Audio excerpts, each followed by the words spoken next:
ছাত্রদের শিক্ষকের বেপরোয়া মার, তার জেরে আহত হলো 21 জন পড়ুয়া। তাদের হাসপাতালে চিকিৎসা চলছে। মর্মান্তিক ঘটনাটি ঘটেছে একরা 2 নম্বর ব্লকের অস্তিচক গ্রাম পঞ্চায়েতের সুরেন্দ্র যোগেন্দ্র বিদ্যাপীঠ হাই স্কুলের। এই ঘটনাকে কেন্দ্র করে বিদ্যালয়ের গেটে তালা লাগিয়ে শিক্ষকদের আটক করে বিক্ষোভ দেখালো অভিভাবিকা বৃন্দ। ঘটনার খবর পেয়ে পরিস্থিতি সামাল দিতে ছুটে আসে এগরা থানার পুলিশ।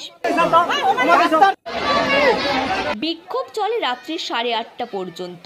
অবশেষে পুলিশ অভিযুক্ত শিক্ষককে আটক করে অভিভাবকদের আশ্বাস দিলে ঘেরাও মুক্ত করে অভিভাবক বৃন্দ।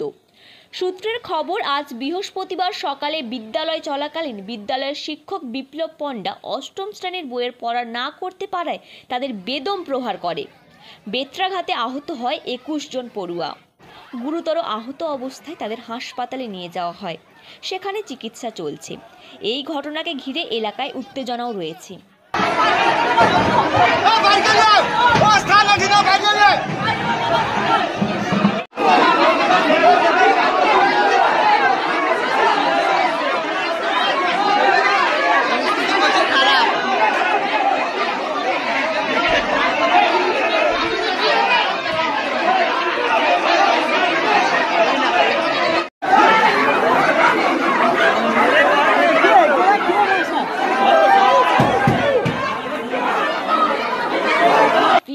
রিপোর্ট, বাংলার কথা।